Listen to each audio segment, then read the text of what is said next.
Should be in a minute. Mayor Pro Tem? Here. Councilmember Wheat? Here. He's here. Councilmember Dodson? Here. Councilmember Kelly? Here. Councilmember Riggins? Here. When Councilmember Nakamura shows up, we'll enter that into the minutes.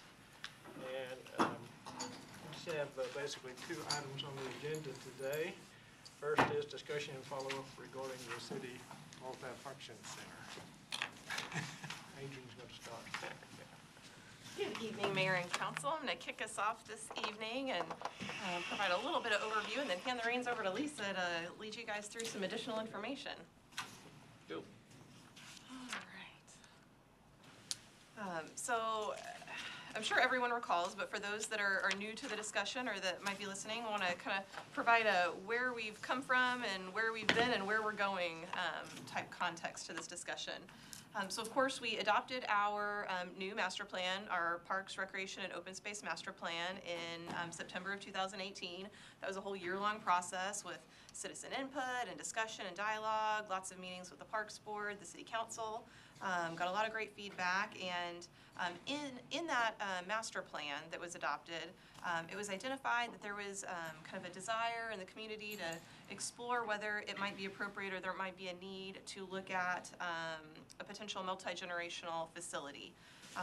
That, of course, is in light of the fact that the current facility that we have where we operate our programs out of is over at the existing senior center on Glade Road. And even though it's called a senior center, we truly do operate quite a bit of, rec programming out of there as well. But, always as a part of that master plan looked at, is that sufficient or should we look at expanding that, building a new one, just kind of what is the art of the possible there, what's the interest and need. So out of that master plan priority that was identified to pursue this a bit more, you, the City Council, in your annual objective and priority setting session, called out a number of high priority objectives for the 2018-2019 year. And one of those was specifically stated as, on the screen here, it said, multi-purpose center study to determine scope, senior rec community, and ultimately achieve a go, no-go decision as our intended outcome. Not necessarily to actually engage an engineer or architect or anything of that sort, but at least decide, okay, are we going to pursue this, which would then result in the potential hiring of a consultant to help us do more detailed and intricate evaluations. So that priority was determined. So on the staff side, we've been trying to accomplish that high priority objective and did some additional research. And in December 18th of 2018, that was kind of our first conversation and our first round of research. And the first phase of that, if you will, was to look around and say, okay, well, what facilities are around us, what typical components are in those facilities. There's so much to look at when you look at this type of conversation that first conversation really said, okay, if you have a multi-generational facility, what's in there? Does it include a athletic fitness area, multi-purpose classrooms, things of that nature? Does it aquatic facilities? And we really kind of surveyed the landscape to see what was out there. In the last 2 months, we've done a number of tours. Staff has looked at a lot of facilities in person, and then we, of course, joined the City Council and did some tours of a couple of facilities, namely the Community Activity Center in Flower Mound and the Rec in Grapevine. We had hoped to tour the Mark, but they're a little, trying to ramp up for their grand opening here in the next couple of weeks, so they're a bit busy. Hopefully we'll get to see that in person once it opens, but many of us have been to the facility, the portion that's already opened. Already before. Over there for a meeting the other day, they still have that whole entrance all blocked off. Yes, it's going to be interesting to see if that grand opening deadline is accomplished. But certainly that's coming soon. So we did the tours of the facilities, and then today is another chance to present and provide some additional information that Lisa's going to go through with you all. And really this information is saying, okay, we've looked at some of these other facilities. We have an idea of what components are pretty typical across the landscape, and what is the typical utilization of those facilities? What kind of experiences are those cities having in terms of how frequently or often citizens or non-citizens even are using that space? What is the cost of constructing those areas, as well as what kind of membership or fee structure do those cities typically charge? So purpose of the day today is to share that information, and then after Lisa shares that additional research and information, I'll kind of come back around and help us wrap it up at the end and talk about what some next steps are, and where we take this conversation and dialogue, and what additional research or areas of exploration are needed. So if everyone's kind of good with that agenda and game plan for the conversation, I'll hand it over to Lisa. Yeah, so let me bring Tammy up to Yes, speed real please. quick. So Adrian's given it up front, reminding us where we're coming from on this. Park and Rec Master Plan had this as one of the top priorities.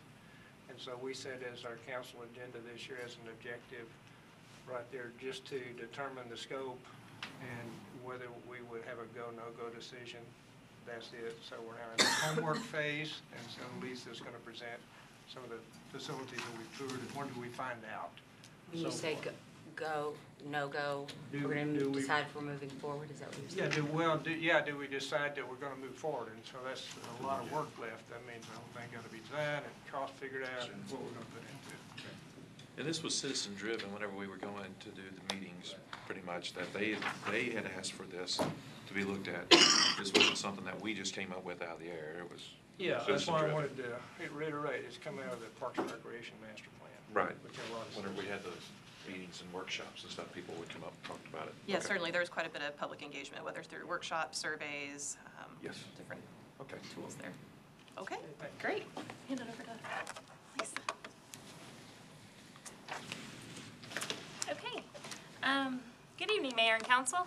To jump right in and just to set as a reminder of the different components of a recreational facility, especially now since some of you have had the opportunity to visit a few. Some of the basic components consist of a gymnasium that can be used for, basketball, volleyball, pickleball. Senior component, usually a lounge area, areas designated for games, a large open space that can be divided for classes and programs, and oftentimes a kitchen. A fitness component, fitness equipment, free weights, cardio machines. A recreational component, multi-use rooms that can be used for recreational programs, for classes and programs such as karate, dance, a number of different classes and programs. Building support spaces, which is the lobby reception type areas, as well as the restroom and locker room areas. Some additional components are aquatics. These indoor aquatic facilities have lap pool areas, resistant water areas, water aerobics classes can take place as well as swim lessons.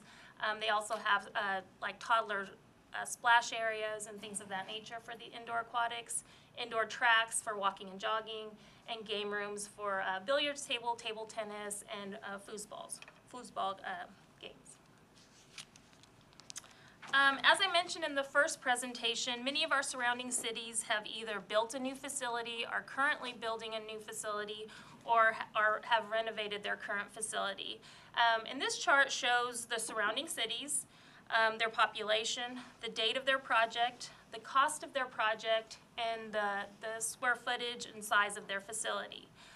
Please note that the city of Euless, their project was actually a renovation to their recreation center with new construction of the senior and fitness components.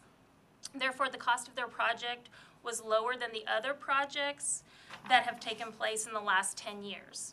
So with the exception of Euless, please notice that the other cities that have built their facility in the last decade have spent more than $20 million on their project.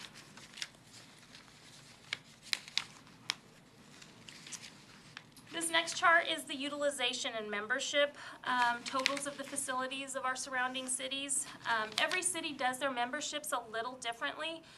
So therefore, for instance, you'll notice at Keller Point, Keller requires everybody that comes in to have a membership. So you'll notice that they have a little over 12,000 members.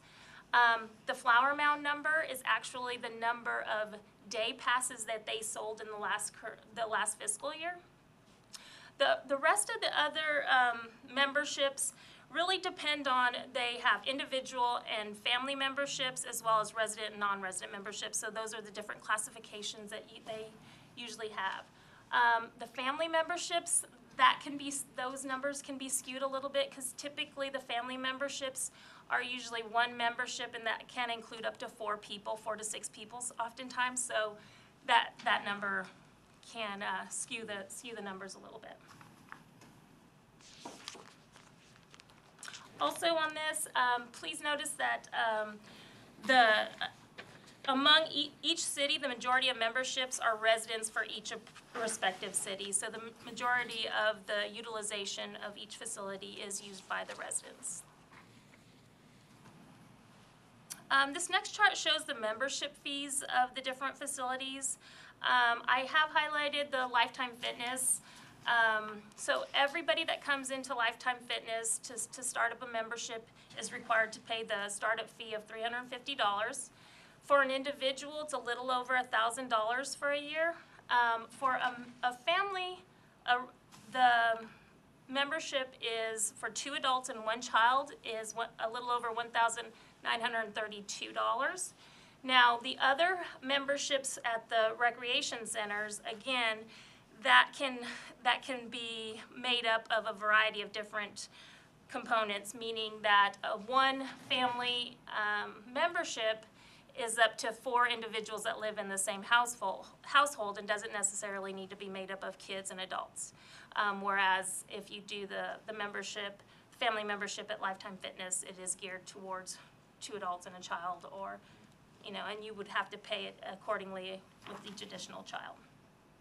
As another thing to mention on this, the senior fees, this is if a senior was going to utilize the facility as a whole, to come in to utilize the fitness room, sign up for recreation classes.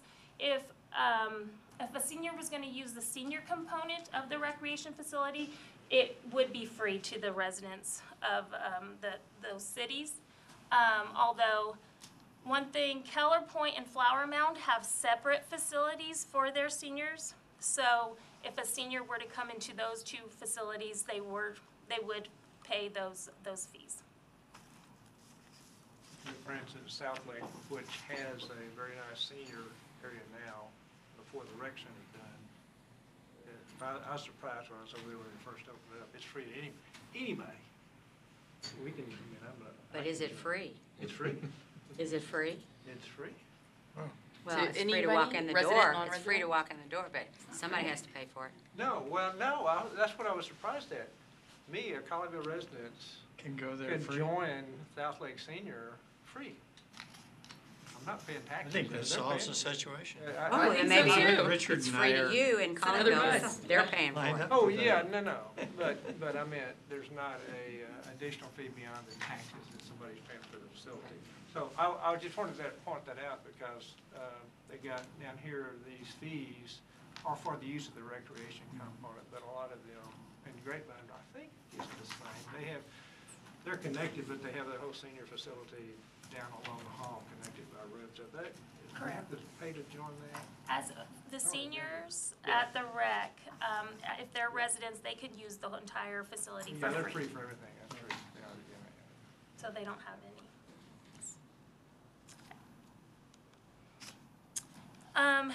Again, since many of you had the opportunity to visit some of the recreation facilities, these different components you'll notice and recognize. I've added the city of Flower Mound to this chart just to give you a comparison. Flower Mound has their gymnasium is a little over 9,000 square feet. Their senior facility is separate, so it is not connected to the community activity center. The fitness component is a little over 3,000 square feet, so it's relatively small, but it works well for their facility. They have multi-purpose They said rooms. they would like it to be bigger now. Yes. Naturally. I think that's always the case. They have multi-purpose rooms. Their indoor aquatics is a little over 6,000 square feet. They have an outdoor aquatic facility as well. They have an indoor track, and they actually have a fairly large game room, larger than many of the other facilities that we've seen. And again, as you can see from the different components that vary in square footage, it's highly dependent on the needs and desires of each individual city. Okay, and then this chart highlights the Colleyville multipurpose, multi-generational facility as it would compare to the other components of the other cities. This is projecting that the city of Colleyville would be interested in a 45,000 square foot facility. Roughly 10,000 square feet would be a gymnasium, 5,000 square feet would be senior component, 5,000 square feet for the fitness component, 10,000 for the multi-purpose rooms, and 10,000 for indoor aquatics, and also including an indoor track. 5,000 square feet is not denoted on here. That would also be for building support space such as a lobby area and locker rooms, restrooms.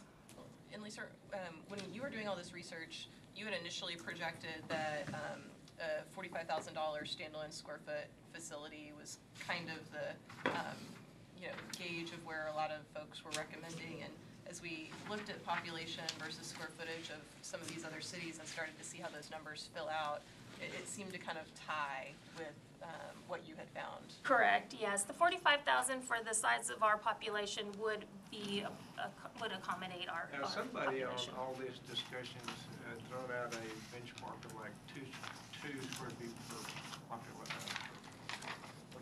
Would come out to about that. I think that was a grapevine. For the grapevine that told us that, Yeah. Yeah, it was just nice to hear some confirmation that what you Yeah. heard from some architects seemed to be Yeah. echoed by the Right. cities that we visited. Again, so what does it cost to build a recreational facility? This chart will give an idea of a basic 45,000 square foot multi-generational facility. The 2019 project cost includes the construction cost as well as furniture, fixtures, and equipment, ranging from low to high if construction began this year. The 2021 project cost includes a 5% escalation increase per year. A 45,000 square foot facility would also need 130 additional parking spaces, and which would make 225 total parking spaces. With the 25% contingency, the total projected cost if construction were to begin in early 2019 would be roughly $24 to $27 million. And more realistically, if the project was scheduled to begin in 2021, the projected cost would be roughly $26 to $30 million.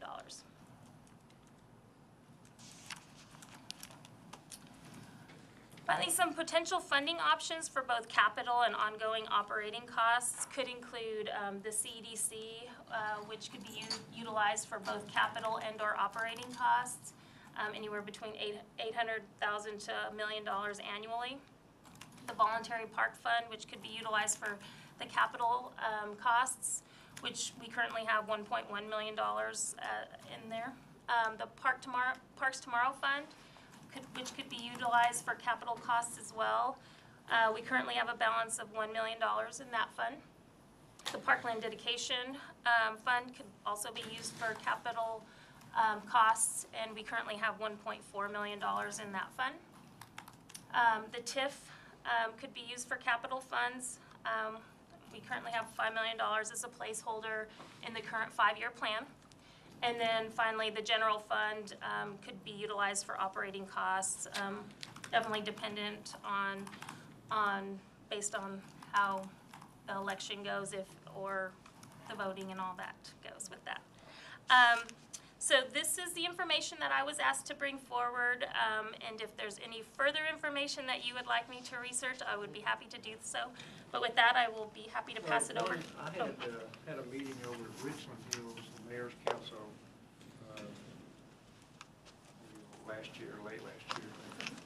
And they have one, and it's a pretty basic one, kind of no frills basic, that would be worth getting their numbers to add to our comparison list. When I talked to Lisa a little bit about that earlier, it turns out she used to work with one of the gentlemen that runs that facility, so it should be real. Yes, Very good. I'll be happy to get that Good. information. Yeah, so the other thing is we look at the whole, the options range from doing nothing to doing something up here. One of the other options is, can we redo something that we have? kind of not a new rebuild, add-on. So that's also has to be thrown into the options to make sure we got the whole picture before we finish this journey that we're on. Absolutely. Figure it out. Perfect segue. So we're trying now to get enough information even to decide, do we pursue it all? Yeah, one of Absolutely. the huge issues that hasn't been presented is the operating costs. Yes, that's right. And we don't see what percentage of the revenue, I mean, we were told at Grapevine that the revenue doesn't even come close. Yep. Oh, I'm sure it doesn't. And They decided How about not to Flower do Mound? that. Right. Oh, same situation. They don't pay. Yeah, I was gonna say, I don't think any of them completely don't. recover their costs, but we did do some research, and Lisa had some information in case we wanted to discuss that this evening relating to operating costs. I believe the information that you were able to pull together, both from speaking with the architects and kind of averaging out budgets of what you'd seen from these facilities was what, $30 to $35 per square foot? And I Per think, year? Per year, and so I think based on the $45,000 square foot potential facility projection, it was about 1.3 to 1.56. Wow. And So, when these different groups talk about recovery cost, because a lot of them do have recovery cost in their budget and in their projections, that is only recovery cost for operating, not for any debt service. right. I And, understand. and I don't know of any of them that recover that. So you are correct to assume that they will not recover the costs. Exactly. Yeah, because I think it's important that every single number is out there before the people, before we even think about what we're going to do next week. Question. Yeah. If we decide not to go for this, has anybody reached out to Lifetime to see if? Well, that was something we talked about, that's a great suggestion, because one of the things we talked about is if we, get past this next step, and we say, well, we want to go further and start looking at more deeply into this, and we want to start talking about whether or not, we have an idea of what we want to do and what it's going to entail and what it's going to cost. At some point along that process, there needs to be a conversation with Lifetime about what the opportunity cost is with them to reach an agreement with them for our residents. And so that's something, though, that has to get past this go, no-go process. Sure. But you're certainly right, that would certainly come into Be an play at some option, point. too. Well, Right. my concern is the amount of gyms in the area, and as well as Lifetime being one of our biggest employers, if not Yes, biggest. And, no doubt. just trying to figure out, if it would get used and if people would want it, depending on the price tag. Yeah. No, it's an excellent point, Yeah. absolutely. Well, Yeah, no. I've been thinking about it for a long time, since we've brought this up. I have a real problem with the expense that we're paying, because here we are, we get the effective tax rate, we help citizens with their taxes for the last couple of years, and here we are adding right back on. So, if you asked me today if I were to vote on it, I would not vote for it. I think it's a lot of money. I just think it's a lot of money for us to spend every single year, but, so I'm really not in favor of it. And that's why I say I think that we got to know every single penny that's going to be used to operate this, to build it, and put it out to the people, because that's what we've always done. And make sure that they know what it's going to cost them, us, total, not, it's going to come out of their pocket. Before we even go any further. If I had a word, I would say that the whole thing should go to the people Absolutely. for their decision. It because- should, but Absolutely. we It would still have have to make a. Yeah. Because it's just too big of a deal. Yeah, absolutely. Yeah. I agree. I don't disagree with that, but to do that, you gotta have, Well, I know. what do you You have ask? to work it out. What do you ask? I know them? that. No, and that's what I said, we got to find out Right. every detail of information on it. So Well, I one just- other option, great point about Lifetime, so the options are, what we're putting together, all the ones we can see. Yep. Redo something that we have, which is Sure. theoretically, I would think a cheaper option. The other one is Lifetime, kind of deal with them. The thing we know or need to do, our current senior center is inadequate. Sure. So in the end, we need to end up with something better than that. So a deal with Lifetime would, if we cut a deal with Lifetime, we'd get a good set deal for our citizens, but then, redo the seniors. I mean, that's an option too. Those are all options. So those are all options on the slate. We just got to figure out if we're going to go to the citizens to ask them, what is it we ask Yep. for? Well, and redoing the senior center gives us the ability to do some of what's on that list without doing all Sure, of what's sure. on that list, which I think Absolutely. is probably the most appealing Absolutely. to me. Can we get some Perfect. costs on Sorry, I that? was just saying that's a perfect segue, 'cause that's exactly what you're talking I about. always want to make Adrian jump up with excitement, I know, so. it's perfect. I love it. It doesn't take a lot. It really It's does. We're all on the same Fortunately. page. No, I mean, Fortunately. great minds think alike, that's all I can say. So that's exactly what we had talked about is some potential next steps. Of course, these are open for, other direction from the council, but we were just trying to think ahead, okay, where do we go from here in terms of fleshing out the rest of this conversation?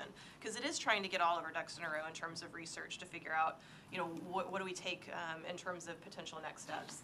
So what we've proposed as an option would be, take the next month or two, just like we did with looking at some of these other existing standalone facilities, and okay, what's the art of the possible if we're building or expanding and renovating our existing facility? Because we've kind of looked at what the ground up options might be at that end of the spectrum, and we want to look at the whole spectrum. So this would be a logical place to look next. And there's a lot of those components in the components chart that we looked at that could potentially be incorporated into the existing facility if we did a renovation or a bit of an expansion. So let's look at how much we could get out of that type of project and what the range is on that side. So we've proposed that as a potential next step. If we did that, we could come back, a few months after that, and then really talk about, okay, we've got the full realm of the art of the possible at that point, and discuss and get some citizen input on, okay, if we get the sense that maybe we don't all want to spend, $30 million on a new facility, which of these components are the most important? So that if we're talking about, either building something more modest or a renovation or expansion, which are the must-have elements? We can kind of put together what, from an operational perspective, Lisa gets requests for, and, kind of take it from that angle, but we'll definitely want some citizen input on that process and bring that back forward for some additional conversation. So if we get that input, we could really begin to synthesize that input, take what those top priorities are, and build a real, a little bit more narrowed down menu of options of, okay, from a, modest all the way to a little bit more dreamy. Here are, what people have told us are their top priority of elements and what that would look like in each of these different kind of spectrum of options.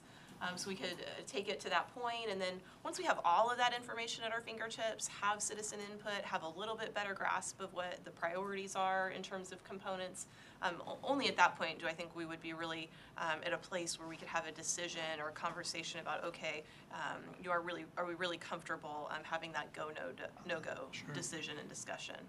But Adrian, when it's put out there, I just want everybody to know, because I think there have been too many times that things are passed, not specifically this city, but wherever it is, there's a vote on it, but people don't really understand how much it's really costing. Absolutely. Okay, because by the time it's paid off, the debt service on it, it's just astronomical. So I want those numbers out there because I just think it's a huge number, and I'm just. Well, It is. There's It no is, denying that. and I'm just, I want it on the record that I'm just not.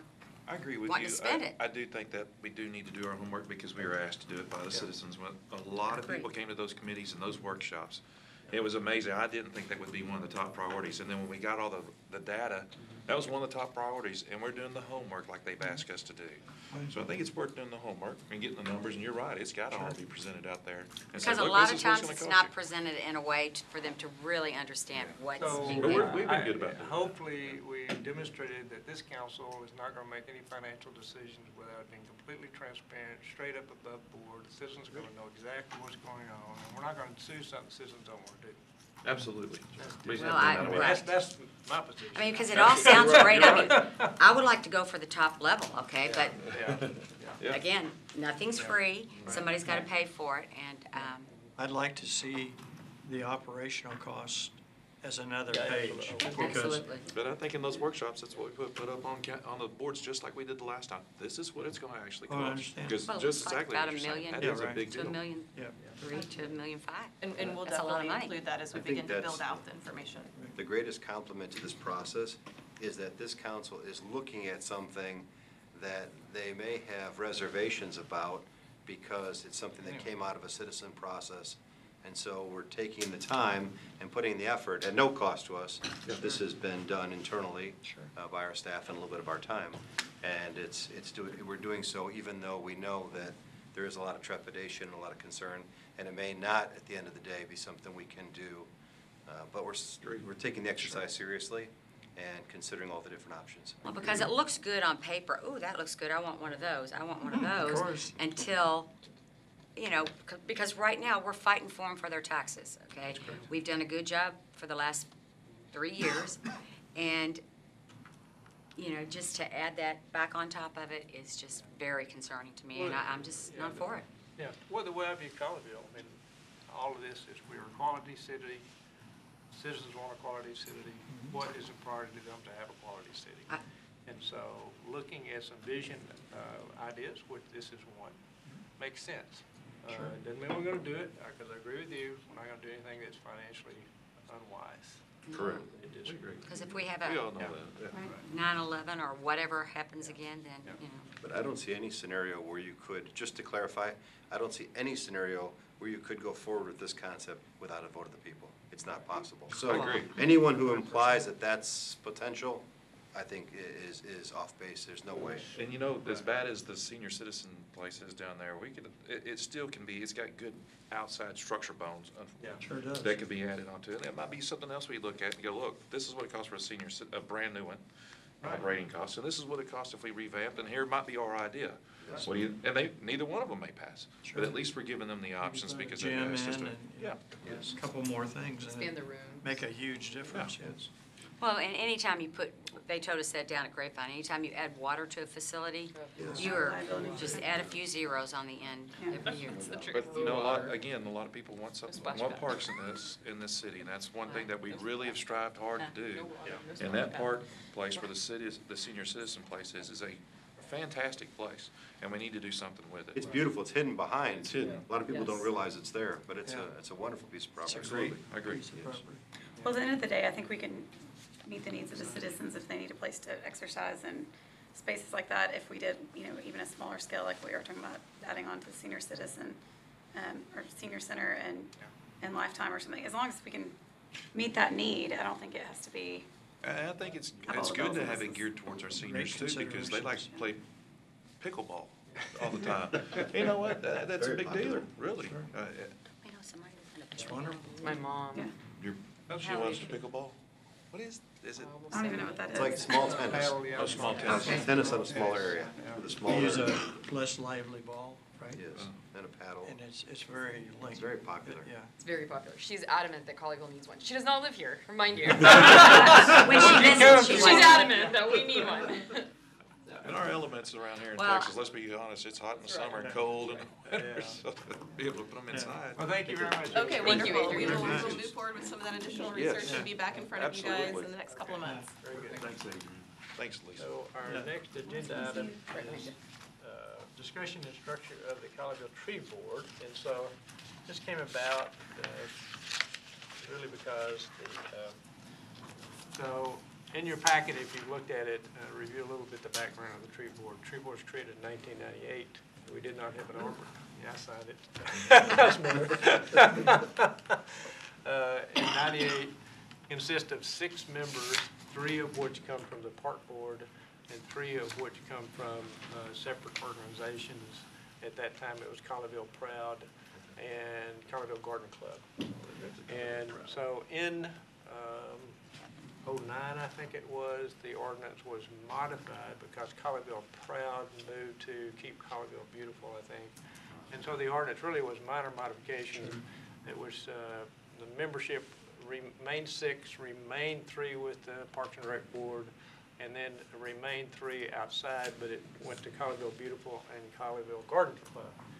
Colleyville Beautiful no longer exists, and so that's why one reason we're talking about this. So we've got various options, the simplest of which is to simply add another organization, and the proposition, which I agree with 100%, is Friends of the Colleyville Nature Center. Sure. Replace Colleyville. Great people. And let them be one of those 2, so we'd have 3 members from Colleyville Garden Club and Friends of the Colleyville Nature Center. The other thing the 2009 ordinance modification did was have them work directly through and with the Parks Board. And so, which makes sense to me. And so, actually, the new chairman, Rich Hemler, and Jerry and Adrian and Lisa, and I met with him. He's got a lot of great ideas. Met with who? Who'd you meet? Rich Hemler. Rich. He's now chair. The Yeah. board elected him chair. Yeah. So he's been a council member. He's been a park board member years before he was a council member, so he's got a lot of experience. He's an arborist himself, so he's really right. into trees and things, so he's got a lot of ideas. And so it's a good opportunity to really kind of rejuvenate that park board, and with the tree board as a subgroup that they could work together on, it makes sense. I always question, we love to involve as many citizens as we can, but I don't think we should have committees that don't have mandate, don't have a mission. And so the tree board literally hasn't met very much. And so one of the options in here is to do away with them. And I thought, well, after having a visit with Rich and what he wants to do and tries to do, it does make sense to me to let them work together and see how that evolves. The tree board, when it was originally put together in '98, their mandate was to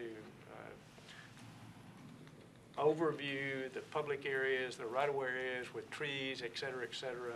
And that ordinance, by the way, in '98 also puts into place some things the city needs in terms of tree maintenance and whatnot, so it's still needed.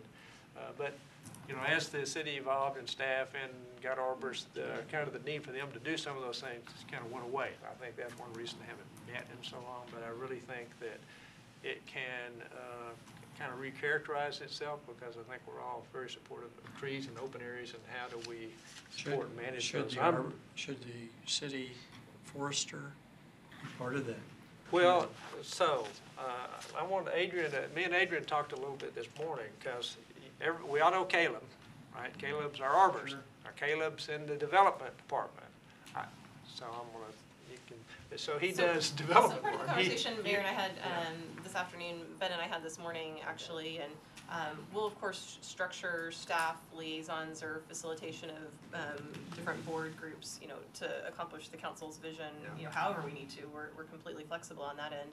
But what the mayor and I talked about is that, Caleb's focus as our urban forester is truly from the development side of things. So he's housed in the community development department, reports up under Ben, and his major focus is tree mitigation and preservation as it relates to development coming into the city, and making sure that to the greatest extent possible, we minimize the impact of development on trees in our urban canopy, or if there are impacts, to mitigate that and replant trees and make sure we're doing so in a responsible way with appropriate species. And of course, he has a great love of trees and is an arborist, so he is often sought out in terms of advice or input on things happening on public property, but there is a bit of a difference in terms of maintaining the canopy and trees and replenishing our urban forest and keeping the life cycle going on public property versus those impacted by development. And the public property as it relates to trees is really something that our Parks Department is responsible for. Sure.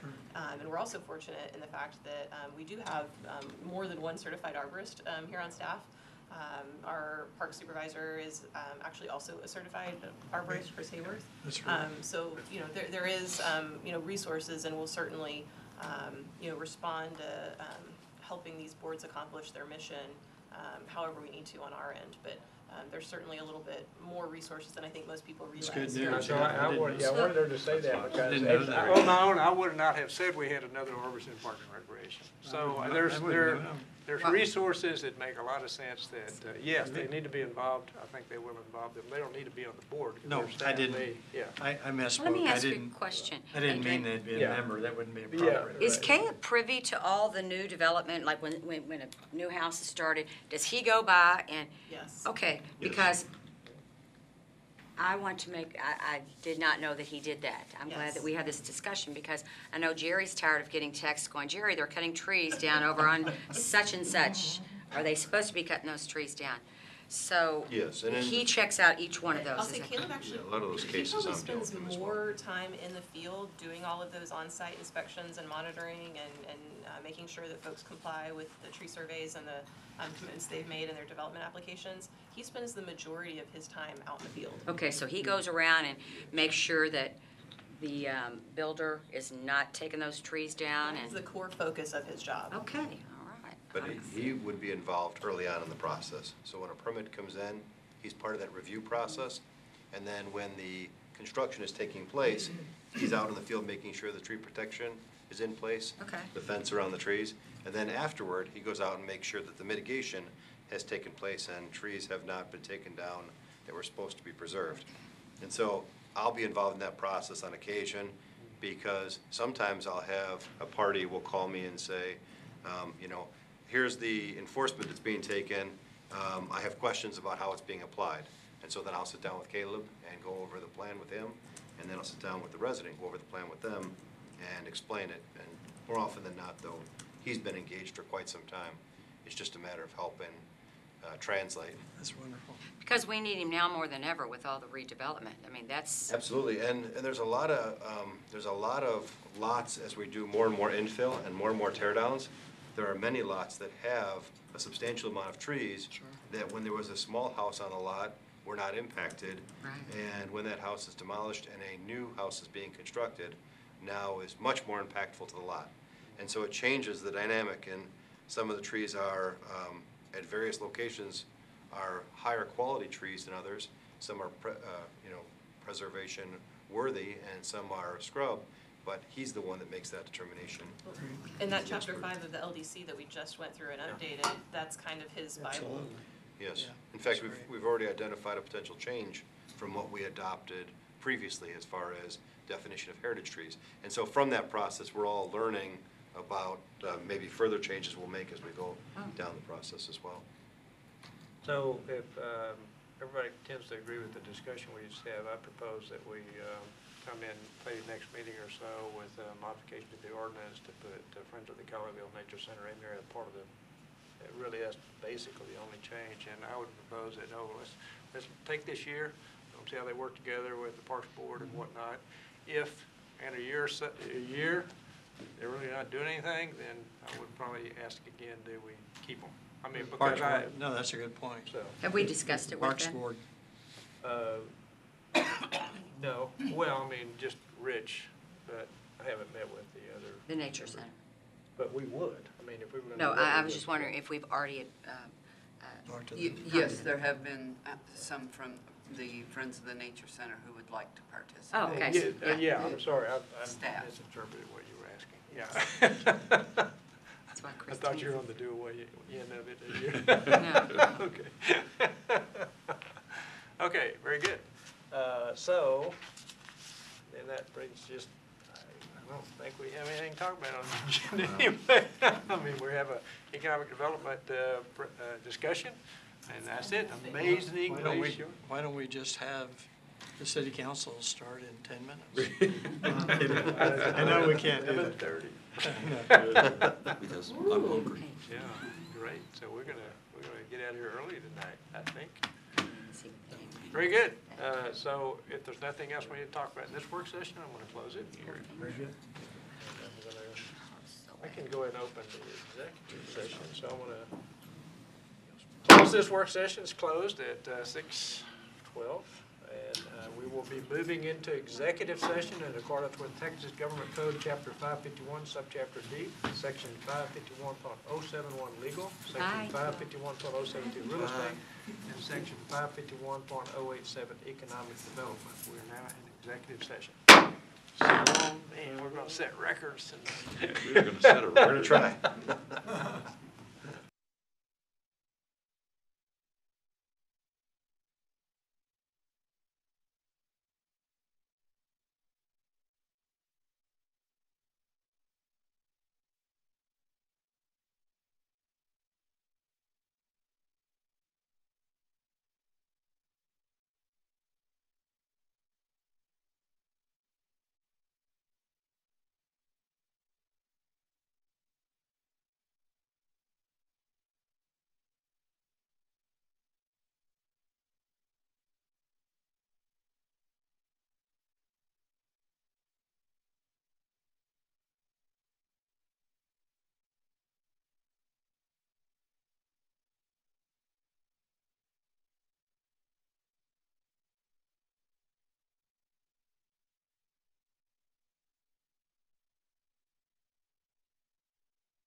my calendar blocked off for like the bulk.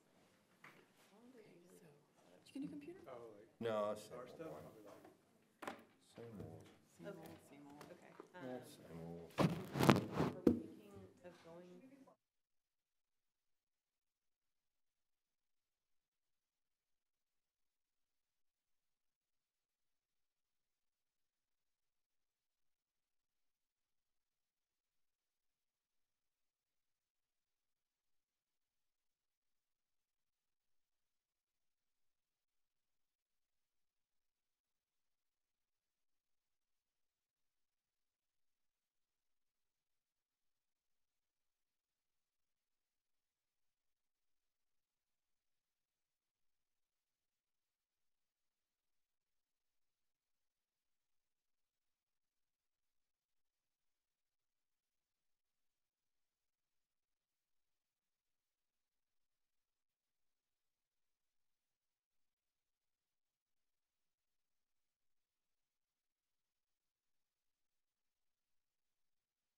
Are we thinking of going? Like, it was meant in humor. It wasn't meant malicious. He's in a serious job, so he doesn't. No, there's more pages.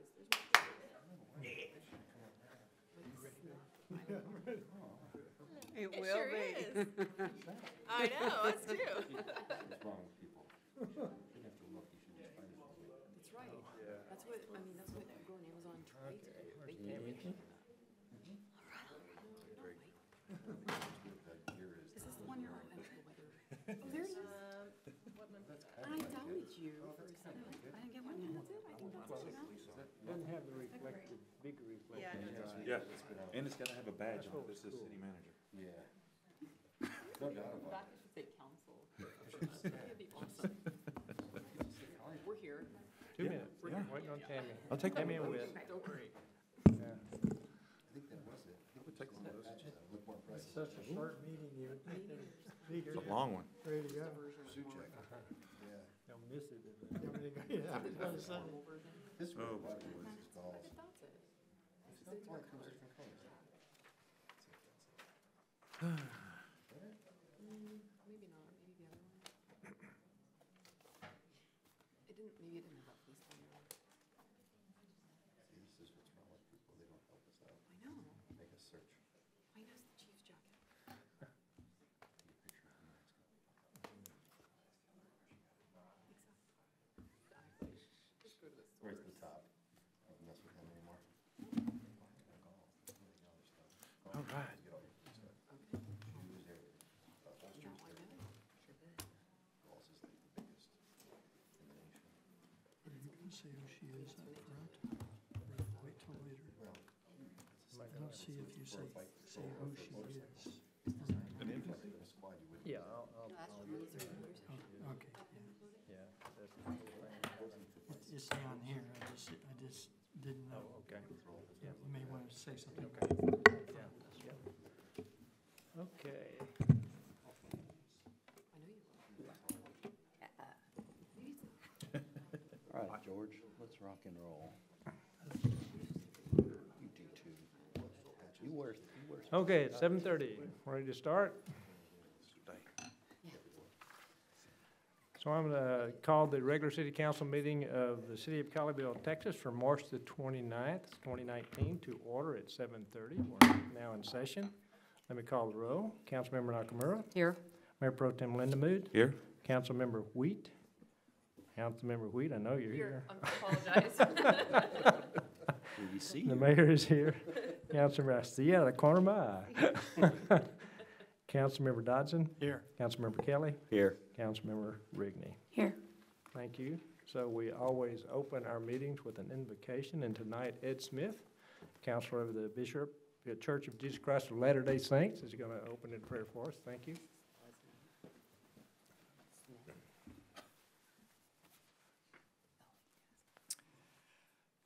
Our gracious eternal Father in heaven, we bow our heads humbly before thee at the commencement of this city council meeting. We turn our hearts to thee in gratitude for all the blessings that we do enjoy. We are thankful for our Savior Jesus Christ. We thank thee for the blessings that come through following his example. We are thankful for this great nation and the freedoms we enjoy, and all the sacrifices that have gone into making this great nation what it is. We're grateful for our community leaders and our national leaders. Heavenly Father, please bless them that they will be guided by thy Holy Spirit, that they might make those judgments and decisions that will be for the benefit of all.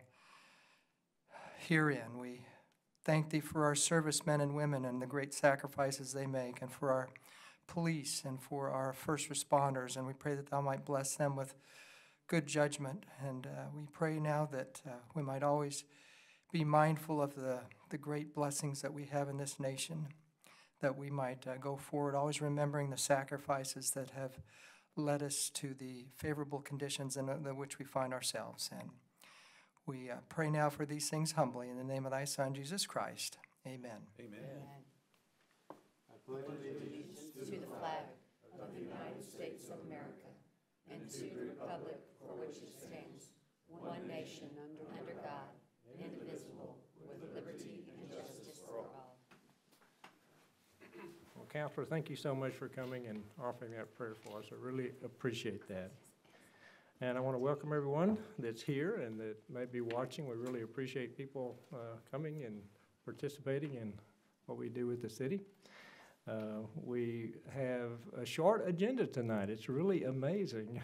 Shortest one I've ever seen in my tenure, even before. So that's good. There is one item on the agenda with the public hearing. So I always encourage people to take the opportunity to speak at public hearings. So there's cards in the back like these that you can fill out, but I will not close the public hearing without asking if everyone's spoken that would like to speak, so we don't want to miss anyone.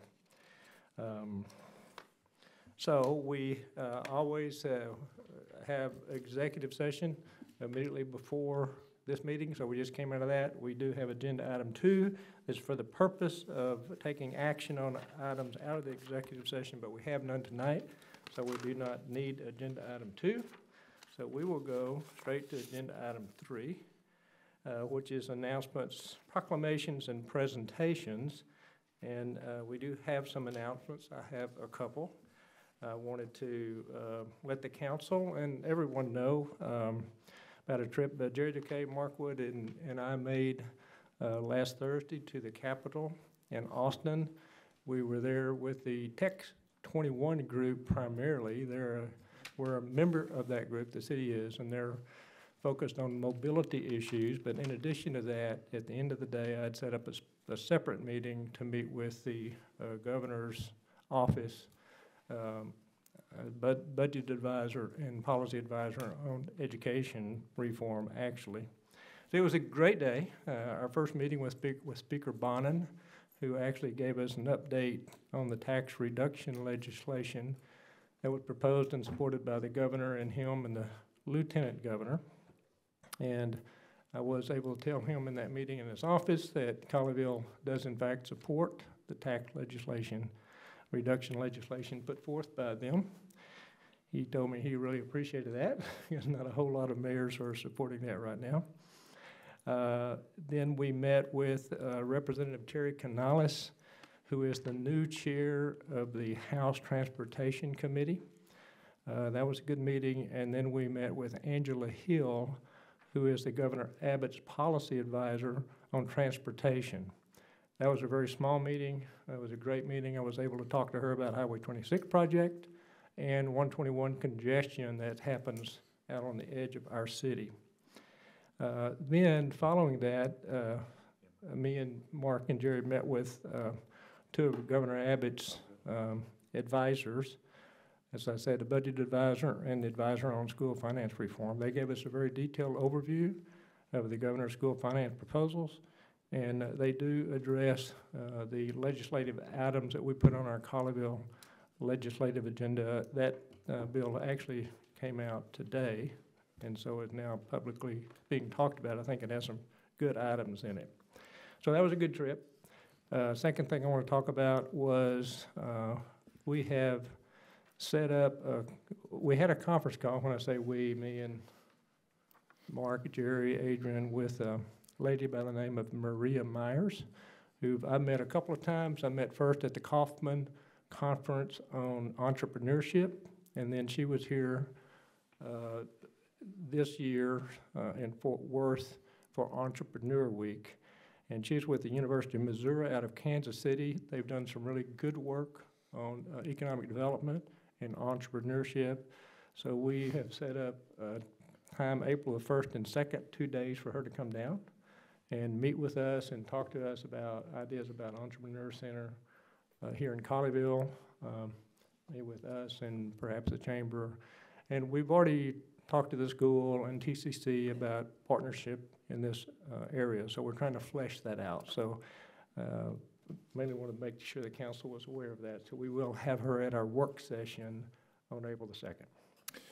So I know there's some other announcements. Yeah, I got one. The Citizens Fire Academy is now accepting its applications. The Colleyville Fire Department's now asking you to do those if you want to do the Citizens Fire Academy experience and experience what it takes to be a fireman in working in emergency services. The Colleyville Department will be holding a free one-day Citizen Fire Academy for Colleyville residents 18 and older on Saturday, April the 27th. Lunch will be provided. Register at colleyville.com, CFA. You know, Tammy, you may even be able to drive their fire truck since you got trucking experience. You know, yeah, since you've been able to drive a truck, she might be able to drive one of their fire trucks. That'd be great. Be pretty cool. That'd be good, yeah. Yeah. Be more than happy to. Well, I'll follow up with that with two little things. One is that I know, and I'm not sure it's been released yet, the dates, but the fire fighters are also going to have a camp for the kids in early summer, which I'm very excited about. I know my daughter will be attending. So I would encourage everybody to look for that if you have children. I think it starts at age 10. And the other thing I wanted to mention is we are going to host a Colleyville State of the City and an open house, which is going to be Wednesday, March 20th. It's going to be at the Colleyville Center. And the residents can come, and Mayor Newton's going to do a presentation and share some really great happenings around the city, what's been going on the past year, and what we have to look forward to. It's also a wonderful time to ask questions, and anything that you'd like to know about our vision or priorities with Colleyville, it's a great time to come and. And we're going to have booths. Did you mention we're going to have booths set up? I didn't mention that. Yeah, so the drainage, what are they? All the departments will set up booths or tables, and some of the most notable things discussed will be the 26 construction, the Cheeks-Barger realignment project, the McDonald roundabout, the stormwater master plan, the 26 Mesa streetscape design, the plaza. So there's a whole lot of things that residents may or may not have questions about. They can come and talk to the staff and get those questions answered. I didn't know that detail. That's exciting. Yeah. And what time? Starts 6:15. Oh, okay. Okay, are you finished with that one, Kathy? We have some more fun coming up. Movies in the Village, and it's going to be on Friday, March 15th, and it is called Ralph Breaks the Internet. Now, I've never seen that one. My kids liked it. Oh, they did? Great movie. Okay, so that's what we're going to see. Movies in the Village, and it's you can bring the whole family. Get there early because these things have been very crowded recently. So bring the whole family out. We're going to be showing Ralph Breaks the Internet, Wreck-It, Ralph 2. Bring your blankets and chairs. Come on out. It's going to start when the sun goes down around 7:15, and we'll have popcorn and lemonade. So everybody come on out. I have another fun one. Tickets for the annual Bunny Brunch event go on sale Monday, March 11th. Bunny Brunch will be Saturday, April 13th at the Colleyville Center, and will feature a delicious brunch, balloon artist, a petting zoo, face painting, and photos with the bunny. Details are on colleyville.com.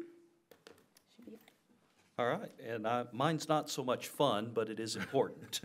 I'm talking tonight about Colleyville Clean Sweep. Mark your calendars. Colleyville Clean Sweep is scheduled for March 16th, 2019. The annual Clean Sweep event offers residents a one-stop drop-off event with 5 stations. The ever-popular Crud Cruiser, electronics recycling, document shredding, bulk brush trash, and tire recycling. The event will be held at Heritage High School. For details, visit colleyville.com. Great. And I'm going to talk about emergency operations plan. I think everyone should be aware how critical it is that our emergency operation plans are up to date and that they deal with what would happen if we should have some kind of emergency. We just saw 2 days ago, or maybe yesterday, the tornado hitting in Alabama. A terrible situation there with loss of life. But whatever emergencies can come up, could be a major car accident, truck, whatever.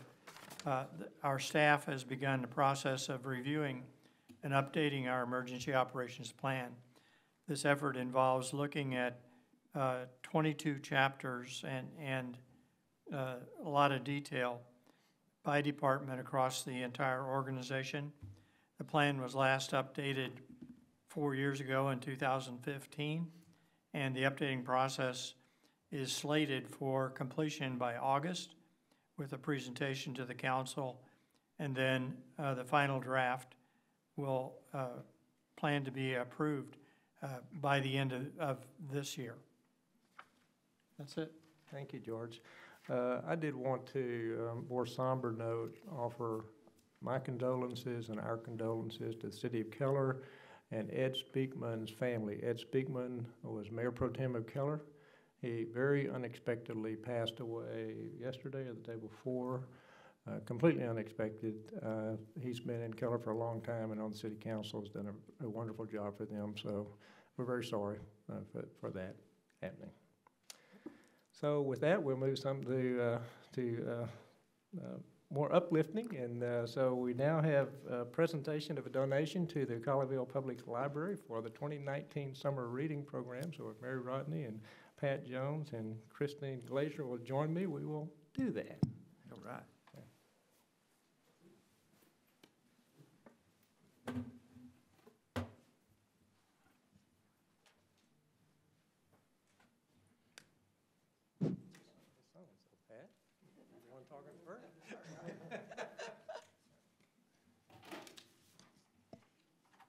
The Colleyville Public Library Foundation is a 501c3.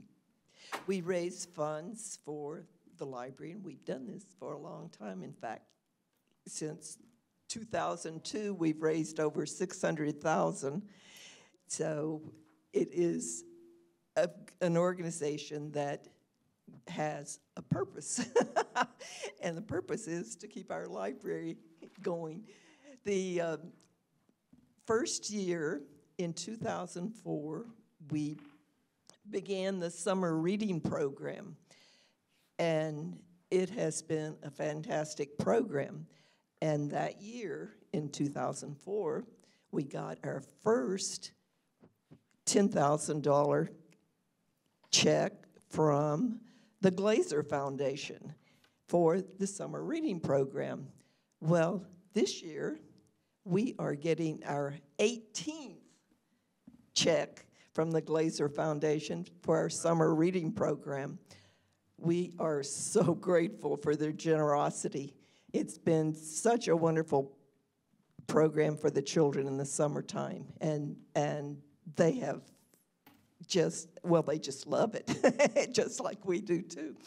But at this time, I would like, as president of the foundation, to give Mary Rodney, our librarian, $10,000 from the Glazer Foundation. All right. Yes.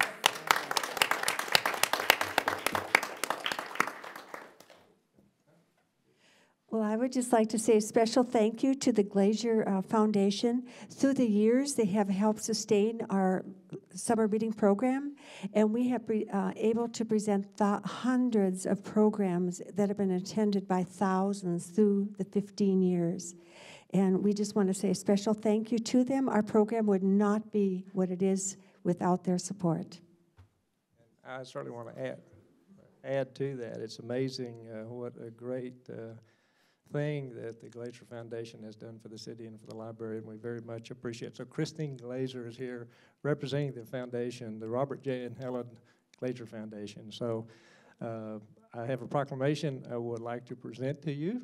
And you have many of these. It seems like we need to figure out something better to do.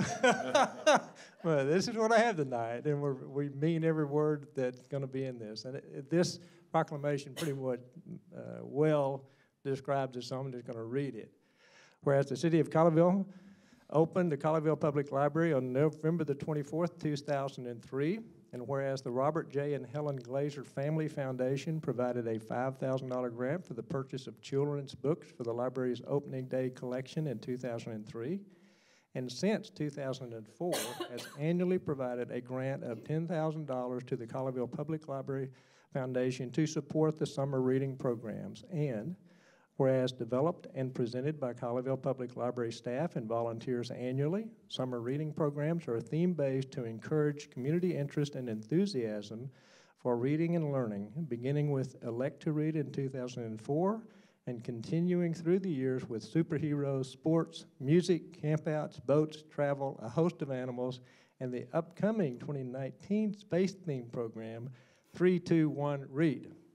And whereas the Robert J. and Helen Glazer Foundation grant has been the major source of funding for the past 15 years, making it possible for the library to provide nearly 1,600 engaging events attended by over 107,000 visitors, touching the lives of almost 19,000 children, teens, and adults who participated in the reading programs, thus promoting literacy, lifelong learning, and the joy of reading and listening to stories.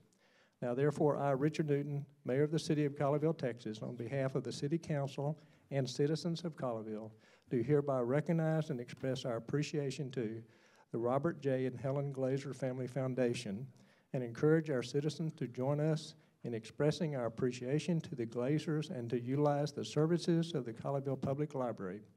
In witness whereof, I do hereby set my hand and seal of the City of Colleyville, Texas, affixed this 5th day of March 2019. So we very much thank you, and we'll print that to you. Thank you so much. I mean, this program is, I don't know, it just makes us proud every year. And so just the creativity and all the decorations, if you've never been up to the library, it's phenomenal. So thank you for everything you all do, and it's fantastic. Well, thank you. And they do a great job on this program.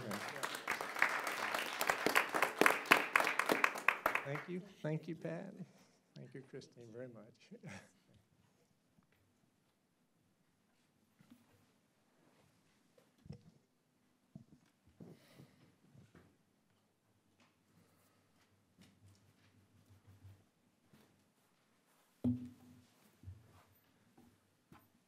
Okay, now we'll move to agenda item number 4.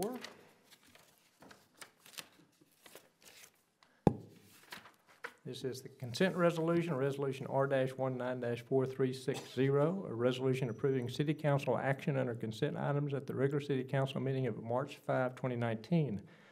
Whereas city council has taken action on certain items on the agenda under consent items.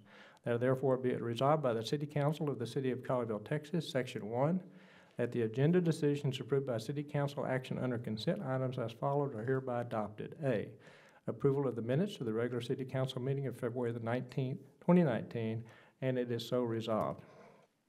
So, really don't need a briefing on this, but I do need a public hearing.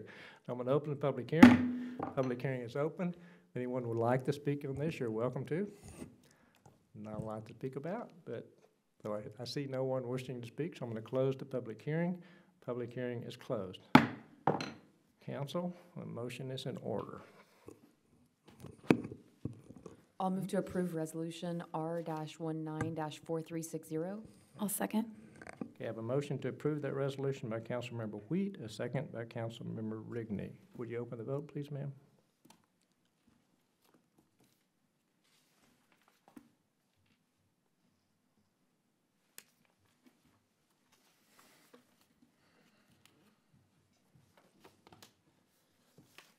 Thank you. So the motion is approved, therefore the resolution is approved. So now we'll move to agenda item 5, and this is an item that's not for action, it's just for discussion. So economic development update. Adrian? Good evening, Mayor and Council. Adrienne Lothry, Assistant City Manager. I know the council's familiar, but for those that aren't, you usually see me doing budget presentations and Mark doing economic development presentations. We're doing a bit of cross-training this year, so we're both excited about it. I think maybe I'm more excited. We'll see. He told me he loves doing the budget. All right, good. Good. I mean, you know, it's so exciting. So I'll be giving you your economic development update presentation this evening. We have a number of exciting programs we want to highlight. We've got quite a few updates to share with you, but I'll try to be brief, but stop me, of course, if there's questions along the way. One of the ones that we've talked about here recently, as we had a grant awarded it, was it the last city council meeting or the one before, but very recently, is our BEST program. And that's an acronym for, bear with me, You don't remember, do you? Business enhancements to support transformation. I got it. Right in front of you up there. I was hoping we'd make it longer. Oh, you're right, it is. I got it from memory. Okay, we though. can check that box.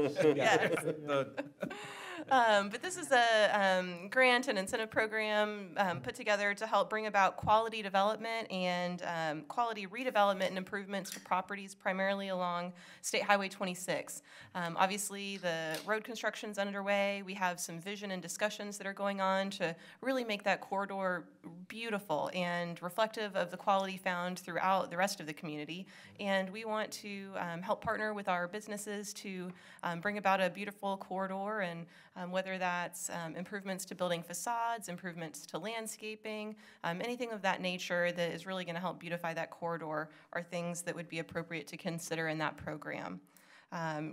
We've talked about sales tax updates in this meeting, every month as we've received them. And of course, we're doing things on our end, and we'll talk about our promotion programs here a little bit later in the presentation. But despite all that, we're still very pleased to report that, year over year, at the end of last year, we were up 4% in terms of sales tax. So certainly there is some positive news there, even though we know certain businesses, have been impacted in different ways. But we're excited about programs like this grant program to help those businesses that are interested in reinvesting in their properties, and we're excited to partner with them on that. To that end, I've got a couple of exciting projects to highlight that have been able to take advantage of this program. The one that I mentioned that we just approved is the last one on the list, Auto Ricambi. That actually was approved at the last city council meeting. And Auto Ricambi, the new owner, Joe Hudson Auto, as well as Lilium Floral Design, they have all participated in this program and made significant investments to their property. There's some really beautiful images here on the screen to show some kind of before and after renderings and some of the proposed improvements, like Lilium taking over those bank lanes and expanding their site, with Auto Ricambi taking those two buildings and really doing a facelift to the facade. And Joe Hudson, we don't have pictured here, but did some really nice facade improvements to the roof in particular, painting and just some other improvements to beautify that property. The amounts you see invested here were the amounts invested by the businesses. The city's grant that we provided ranged from $30,000 to $45,000 and really varied based on the work that was being done. But really exciting program, and we've had some conversations with other folks that are interested in participating, so we'll continue to bring those forward for the council's consideration as we receive them. A couple of other just general updates on projects that are happening about town. Of course, you all receive questions from the community about what's happening in different places, and I'm sure that other inquiring minds want to know. So the next couple of slides will provide just a little bit of update on what you might see happening about town. So of course there are projects going on at Heritage and Glade, and we're looking at 30,000 square feet of retail space to be brought forward there. One of the cases that was heard by the council in the last year or so is over at the Bear Creek Spirits and Wine location, and one of the open spots available in that facility is actually being utilized by Domino's, and it's a brand new concept of theirs. It's actually a sit-down restaurant, not just pizza delivery, where you can go in and enjoy a meal with your family. So they will be starting their finish-out work and bringing that new concept to Colleyville, so we're excited to welcome them there. And then also the new 60,000 square foot commercial development over at Precinct Line Road between Lavaca and LD Lockett. I think the pictures here at the bottom of your screen are really exciting because this was a project that the city partnered with the applicant on to bring forward a really beautiful project to Colleyville. Normally, you would not necessarily think of self-storage as something that is particularly desirable, but through working with the city, we were able to master plan that entire site and set some high standards in terms of quality, in terms of the materials and architectural features, and utilize the back portion of that property for the storage facility, and then at the same time go ahead and set those same high standards and master plan the front portion of that property that faces Precinct Line Road. So I think you can, in the left-hand side, you can really see the quality standards for the storage facility. The image on the right-hand side there at the bottom actually shows potential concepts for carrying forward that quality to the front 3 pad sites. So those will hopefully come to fruition, and we'll find some interested parties that are wanting to locate there along Precinct Line. But So that lower right-hand picture is actually taken from Precinct, so that's what will face Precinct. I think you can see in the back that little red part, that's that other building. Exactly. Way in the back. Exactly. I think it's nice to have both images so you can see a little bit from both perspectives. Mm-hmm. So we're excited about those projects. And then a few others, if you've driven up and down 26, you've obviously seen the wedding chapel and event venue going up. I think they've got the framing and the roof going up, so it's exciting to see that project come together. Again, you can see from some of the sketches here on the top right-hand corner of your screen, very high quality materials. There's another similar chapel that this group owns, I think in Carrollton, and the pictures we've seen are really just beautiful, so we're excited to welcome them to Colleyville. And then we continue to have conversation with the broker for the Northern Gateway property.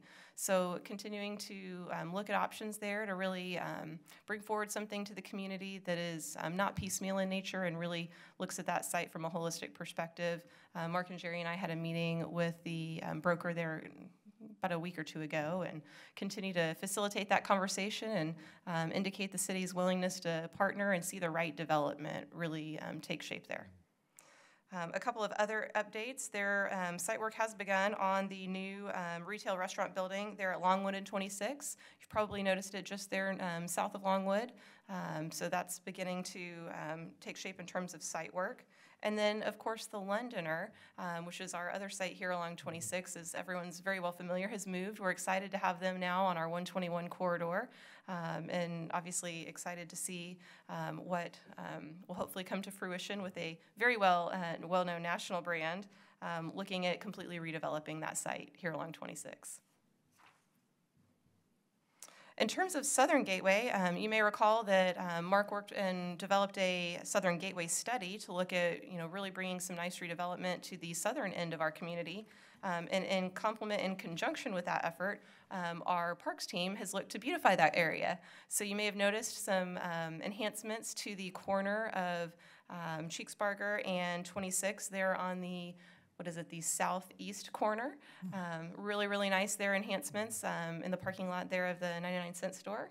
And we're actually looking at taking the beautification across the street to the other side over on the corner where 7-Eleven is. For those that don't know, the city of Colleyville actually, our city limits are 3 of those 4 corners of that intersection. But we're looking forward to expanding the beautification there at that Southern Gateway and look for probably the next updates to be on the 7-Eleven corner. Could you go back a slide?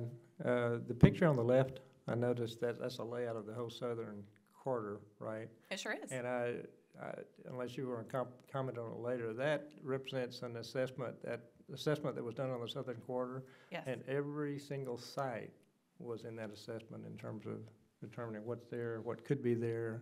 So we had mentioned that in State of the City, that southern assessment, and that's one of the products out of that. It sure is. Yeah. It sure is. A couple of updates in terms of activity.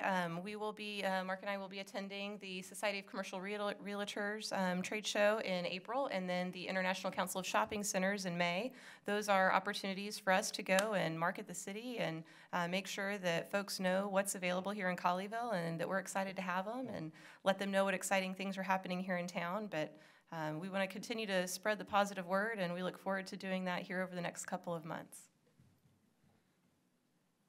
So Mayor already mentioned this, but we're really excited to have Maria Myers come visit with us. As it relates to our conversations on having an entrepreneur center, of course, we've continued to look at the Wachovia building, completed a tour there, and really at this point in the conversation, we are working on getting educated and understanding what the value proposition of an entrepreneur center would be for Colleyville. So to that end, we're very fortunate the mayor's made this connection with Maria Myers, and she's actually out of a university, I believe the University of Missouri, and she'll be down here, as you mentioned, on April 1st and 2nd to have meetings with us and with the council and potentially stakeholder groups if that kind of works out. We've got a conference call to visit with her and plan that, the best use of that time here in a couple of weeks, but look forward to bringing that conversation forward to those next steps with her. Yeah, and just a comment there, since we kind of started talking this idea of entrepreneurship, because many cities are really investing a good bit in, and Maria is important, I think, to the conversation because she has a lot of experience and worked with a lot of cities and has a lot of actual data to show what's been done and what the impact of it can be. And so at the stage we're at, we're trying to understand so we can communicate, what does this mean? What is it? Why would you do it? What's the value proposition? So in these early discussions, it's really for the purpose of that. Kind of get a little more crystallized on what is it? How does it fit into the whole entrepreneur network? And in this Metroplex, there is a pretty big entrepreneur network. And the thinking is that Colleyville may have a fairly reasonably unique spot for that because the resources of the city. When I say resources, I'm talking people, actually. And so that's what that's all about. So we're early on, hear a lot more about it. We'll get it fleshed out so we can crisply communicate to people what we're talking about and determine is it a value proposition or not. Right, absolutely. A couple of additional tenant activity updates. We are excited that Chef Point is scheduled to open here in Colleyville later this summer. Already mentioned the Londoners' new location in the former Dallas Craft Co. space. And then we are working to the extent possible to help facilitate any discussions about backfilling the JR Steakhouse location. And there has been some continued interest in the Bellisimo's location. We hope that that continues to be the case and that we find some folks that can come to some agreeable terms, but we'll continue to partner and facilitate that to the extent we can. We're also excited to welcome Benny's Cafe. They will be backfilling the former space held by Teddy's Bigger Burgers. We're looking forward to having them in town. And then Burger IM will be finishing out the space that was the Crepes Bistro location. Townhouse Brunch is also moving into the former Celebrity Bakery site. And then we've been told that there is a gym that's going to be locating in the former Antique Mall. So I think, of course, it's normal that there's going to be some churn as leases go up and different businesses have new ideas and want to come to town. But I think when you boil it all down to it, the moral of the story is that folks want to come to Colleyville. Yeah. And when spaces become available, they don't last for long. There's lots of interest and, we're going to talk about here in just a minute. I think that's we'll talk about it a little bit later in this presentation about our occupancy rates, but our vacant spaces certainly don't last for long. But before I get to that, I do want to highlight our quarterly promotion efforts. We mentioned that the city is, of course, very interested in supporting our business community, and to that end, over the last year, Mark has really done a great job of leading the way with creating these quarterly promotional efforts. We've talked about that a lot, but for those that aren't familiar, there was a series of programs, starting with a $1,000 advertising grant in the first quarter of 2018 for businesses. Second quarter, there was a receipt race competition amongst different schools to get the most receipts got a donation to their PTAs. In the third quarter, there was a gift card program with $10 gift cards mailed to every household in Colleyville, actually twice. And those were redeemable at any business in Colleyville. And if the business didn't want to do that personally, we did it here at City Hall for them. And then the last quarter was Colleyville Gives, and that was bringing back the advertising grant program. And then if the businesses made a $500 donation to a local nonprofit, the city doubled the grant amount. And through that effort, was able to raise $28,000 for local charities. So we're really excited and proud of that program. Which was money that the businesses gave. It absolutely was. Yes, it sure was. And so that leads us to our Spring 2019 promotion, which launched on Friday. That would be bringing back the receipt race. Again, some of these were so popular that we've been asked to bring them back. And the school district really loved this program because it gave the PTAs a great opportunity to have some additional partnership and funding for their programs at their schools, but also got people to shop in Colleyville. Again, the gist of the receipt race is collecting as many receipts as possible from any Colleyville business, and the PTA that turns in the most receipts from Colleyville businesses wins a prize. Again, the first prize, $5,000, then $3,000 and $2,000 for the top 3 placeholders. But the little bit of tweak this time was that to make sure that every school felt like it was worthwhile to participate, instead of saying, oh, well, that school always has the most active PTA, they're bound to win, why should we participate? Any school that participates and submits receipts will receive a $500 donation to their PTA. So we hope that that also maybe incents some of the Grapevine schools to come and shop in Colleyville, since there's some additional interest there and a little bit of a sweeten the pot for them to come participate in the program as well. Yeah, I really appreciate the PTAs. They put a lot of work into this, and this is a great value proposition. It It is a very minimal investment for. I'm so impressed with how quickly the word has spread. Yeah. We shared this information at the Council of PTA's monthly luncheon not too long ago, and they were really excited about it. They just had their Founders Day fundraiser, a week or so ago, luncheon for the Education Foundation, and they were talking about it there. And then, I'll be at my workout class across town, and there's a teacher that's, a teacher in GCISD, and she says, oh yeah, my school's heard about that, we're excited. So I feel like there's constant buzz about town for folks that are excited to participate in this program. We're real excited. And the last time it generated, what was it, 2.1, 2.2? Just over $2 million. Yes, I was, yeah. Just over In $2 terms million. of overall business brought to Colleyville, yes. So as I mentioned, the last section of this presentation is about occupancy rates. So when I talked earlier about the fact that, of course, there's some natural turnover in the life cycle of businesses, we're still really excited that we've got positive vacancy rates. So in the industry, a 10% vacancy or less is considered very positive, and we track this in our quarterly performance measures report. This is something that we've kept track of for years, but look at on a quarterly basis. And at our last quarter, we were excited to report occupancy in both the retail and office well exceeding that goal, closer into the 92, 93, 94% occupancy rates. And in 2018 calendar year, we actually issued 80 new commercial occupancies, or 80 new COs. So I think that's an impressive number, and it shows that there is continued interest in doing business here in Colleyville. Our spaces just continue to be popular. So, thinking about 80, what does that mean? I thought it would be really interesting to show a slide of what all of those 80 businesses are that have come to Colleyville in this last year.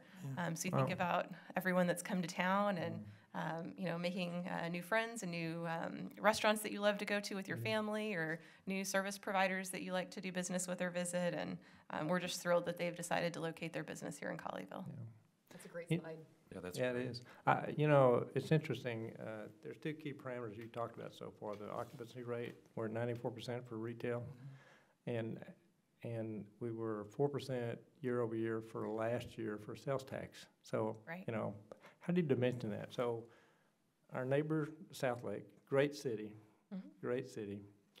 So, and even with our Highway 26 project going on, we had a 4% sales tax increase, and on that annual year. Theirs was 2. So on a percentage basis, ours was more. Their occupancy rate is 92%, which is great, Yeah, but ours still is a very 94. positive number. I mean, so I really pay attention to those dimensions because it says something about how we're doing, how Colleyville's doing. So you guys, I think context is always helpful in Yeah, understanding a right. situation. Absolutely. Well, and I want a big shout out to Adrian and Mark. Mark's not feeling well over here tonight, so they really, really go above and beyond to fill up our city, to bring new businesses. They do it with a smile on their face. I mean, Adrian comes in, she's like a little kid when she comes in. She's jumping up and down.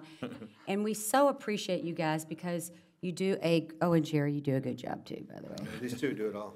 Well, that's right. You want them to knock you out of your job, don't you? That's my goal. Eventually, so you can retire. But I want to thank you guys because you do a great job and you do it with such enthusiasm. It just gets me all excited and to see that how well we're doing with all of this Highway 26 because it is no fun for anybody. But you guys are making it a little better for the city as we're going through this, and we sure appreciate it. Well, thank you. We sure have a lot to celebrate. I agree. And Adrienne, before you wrap up, could you comment on the cost of the best program projects? Yes, absolutely. So we'll go back to that slide real quick for you. On this one. So the numbers reflected here on the slide reflect the business's investment into their property, and the amounts that were invested by the city ranged from $30,000 to $45,000. I can tell you exactly. So, for example, the grant to Lilium was $30,000, Joe Hudson Auto $35,000, and then Auto Ricambi $45,000. Of particular note is that the Auto Ricambi improvement was actually to 2 different buildings, which was justifying the additional amount in that situation. But modest amount when you consider what the overall investment to the property is there made by the business owners. Perfect, thank you. And we're already seeing Lilium. They've already got the windows in. It really looks nice. It's going to be beautiful. And the idea behind this is that we want to see these businesses stay in town, but improve their facilities, because we're putting a great deal of improvement into the street and the streetscape. And so these buildings are complementing that effort, and we appreciate the investment of these business owners. Well, and I know it's been commented on before, but a couple of these are homegrown entrepreneurship stories. Exactly. And we're excited to celebrate those, both for Auto Ricambi and Lilium. So it's neat to see those kind of homegrown businesses really flourish. And Adrienne, it's worth noting that on the Londoner site, that redevelopment will be a total tear down. Yes. So we're talking a tear down with a brand new facility there. That's exactly right. One of the things I wanted to say and shout out, last Friday I attended the Colleyville Eats 1-year anniversary event, and I want to say that the grassroots efforts to support our businesses in Colleyville are second to none.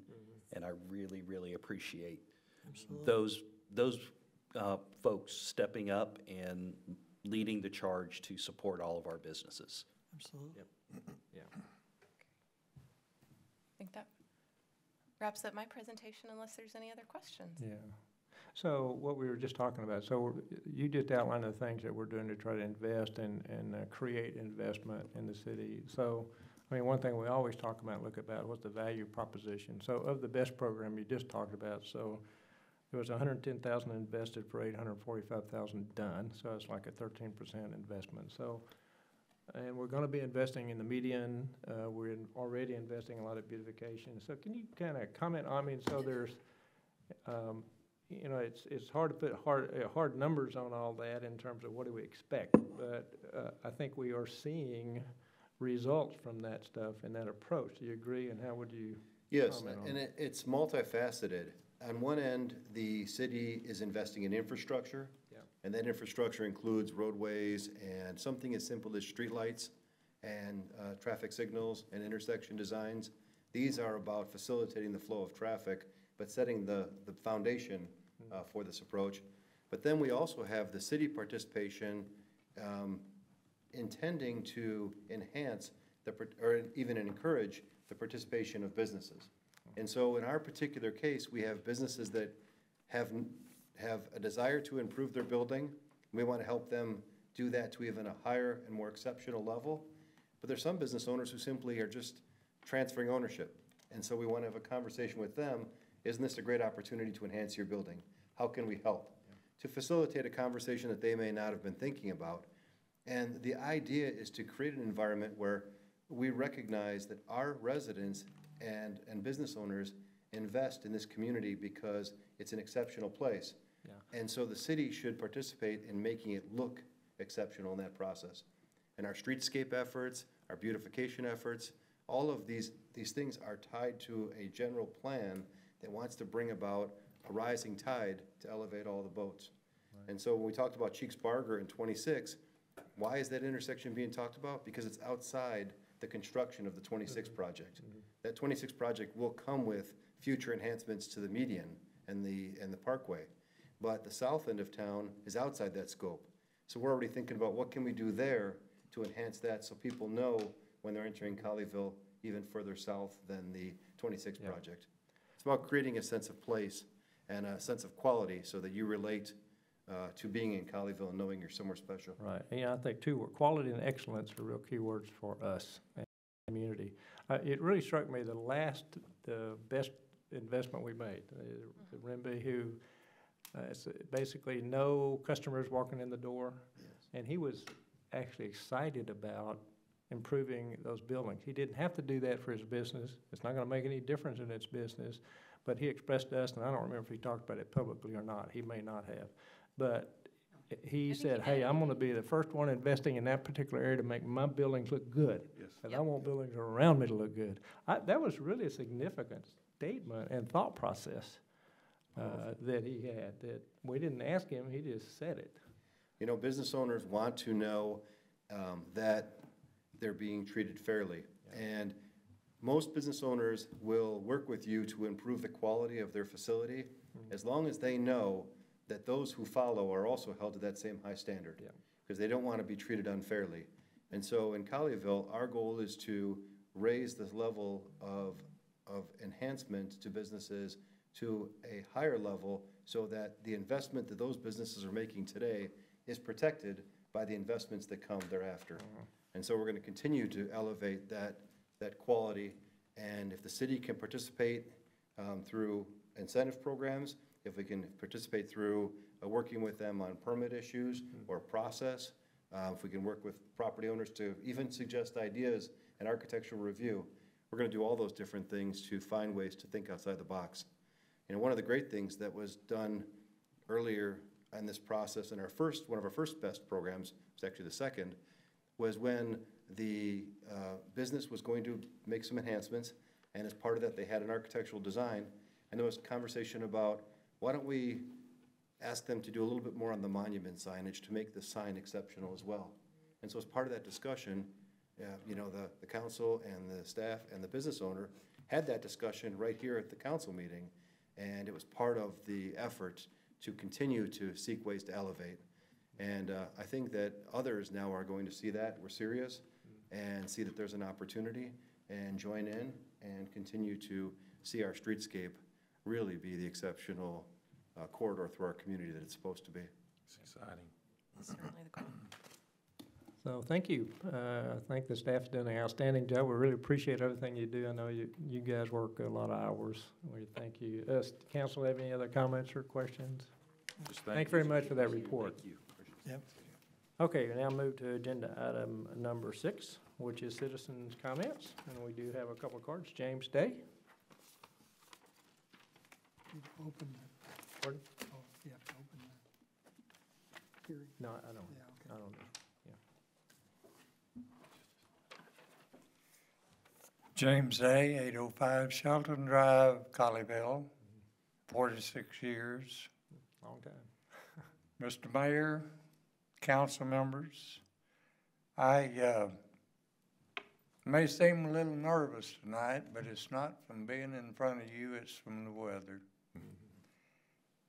I want to take this opportunity to thank a few people. I know normally when people get up here, they want to raise hell and ask for this, that, and the other, and you people are the one that decides what's to be done. About 2 months ago, I asked for a few things to be done down on down on Pleasant Run for the school crossing guards and for my kiddos that run up and down the street. Lo and behold, we had new uniforms, I think. We had lights to cross the street and a few other signs in the road, the school zone.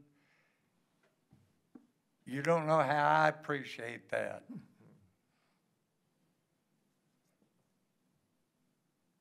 I think this is important both for the school crossing guard safety, for the children's safety, and for pedestrians who cross the street during the day. So thank you very much for implementing this. I realize that you didn't do it, but you caused it to be done. And the people in Public Works who are in the trenches, they're the one that also deserves some thanks. Another thing I want to call out, can I call names, Mayor? Sure. If you're nice. I do this in a constructive manner. I want to thank this gentleman right over here, Mr. Bobby Lindamoo. I want to thank our city secretary. If I call departments in the city, I normally get mailboxes, and I don't talk to mailboxes. If I wanted to talk to a mailbox, I'd go across the street and talk to mine. But when I call either one of these people, I get answers. Just like a while ago, I said something to you, Mayor, about needing a piece of paper with names and so forth. I said something to the city secretary, and in 15 minutes, I had that piece of paper. So again, thank you for what you're doing. And as a retired member of a maintenance department for a school system for 22 years, I understand that what some people ask for don't mean a damn to other people. But it is important to those people that asked for it to be done. So again, thank you so much. Thank you for coming up here and saying that. We appreciate it. Kathy Hadley.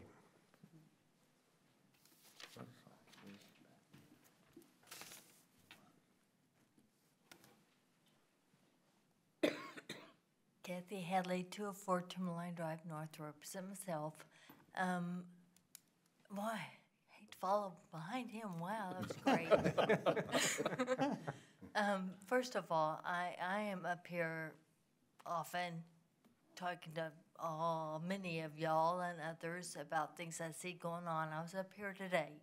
Had to drive down Cheeksburger to take my son on the other side of town to the dentist. It's about 9:50. Driving down Cheeksburger, I see an 18-wheeler, a big, heavy 18-wheeler, not a moving truck, not a moving van, big old heavy-duty 18-wheeler is like going around the roundabout. And I went, wow. And then I saw another one, and then I took my son to the dentist. Leaving, coming back home, going the other direction on Cheeksburger, I saw a total of 5 18-wheelers. So I took my son home, got him ready, sent him off to school, and I came up here and I'm like, are they allowed to drive on our roads? We just spent lots of money, millions of dollars getting these Cheeksburger fixed up, and now these big, heavy 18-wheelers are going down Cheeksburger. I didn't know if that's something that is allowed, whatever, so they were going to look into whether or not they had been routed that direction or whatever. Just want to bring that up to y'all's attention. This is going on. Second thing is the entrance to Colleyville, either direction. We are Tree City, USA, lots of trees, and I hate to be the one being bearer of bad news. Looking at the picture up there, I saw lots of gravel, lots of rocks. It doesn't look like Colleyville. It looks like El Paso or Mexico, lots of rocks. So I'd like them, whoever is responsible for that, rethink about what Colleyville is. It's full of trees. And like Bluebonnet Drive had blue bonnets all up and down that road years ago. Lots of flowers and plants and trees, and just so that needs to be. I would appreciate if that was looked into. I'm trying to think of everything. Didn't have my little handy dandy agenda thing I could write my notes on, so I'm like trying to remember. Y'all are all awesome. Thank you very much for putting up with me. I always start off by saying I'm really not a busybody, but and I go into all my stuff. But y'all are awesome. I really, really love and appreciate every single one of you and the staff that's out doing their stuff in the other departments. I really, really appreciate having my city back. Thank you. God bless all of you. Thank you. Thank you. That's all the cards I have on citizen comments. Mr. Dove was appreciative of the crosswalk for the schools. And I can tell you, I've had, out on John McCain, there were 2 crosswalks put in also with lights because some schools get dropped off there, and they were put in. I had citizens specifically comment how appreciative they were of that, so I wanted to pass that on to the staff. Those have been great. Yeah. Yes. Okay, so that's all the citizen comments. That brings us to item 7, which is the ending resolution, which we do not need. This is quite amazing. What time is it? 8:26. Wow. I'm getting ready to adjourn this meeting. Wow, Twilight Zone. Unless somebody's going to object, I'm adjourning this No meeting. way. Oh, I adjourn at 8:26. What are we doing? Look at the